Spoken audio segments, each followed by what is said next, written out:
Hello there. Are you a Kiwi who lives overseas or know a Kiwi who lives overseas? The majority of us do. And this year's general election is a really big one for making sure that overseas voters know that they can still vote, because there have been changes to the electoral law for this election alone to make sure that overseas voters get in and have their say.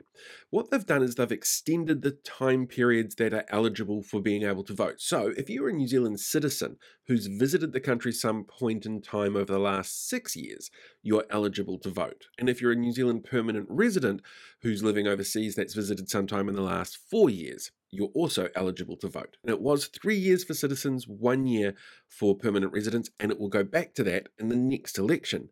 But this has been put in place because of, well, that whole pandemic thing that you might recall from very recent history.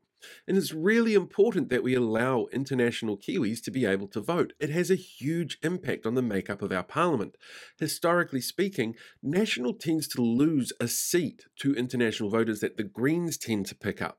But that doesn't necessarily mean that's always going to be the case, and there's a whole bunch of reasons why people go overseas, and of course there's a whole bunch of ideologies from the people who do go overseas, and it's really important that they have their voices represented as much as anybody living in the country at the time. So, if you know somebody overseas, or if you are somebody overseas who wants to vote in this year's general election, make sure you head to elections.nz and check your details as soon as possible, because the process obviously takes a little bit longer when you are not in the country to get you things like voting forms, get your forms returned on time, and make sure that your votes are counted. Super simple, super easy.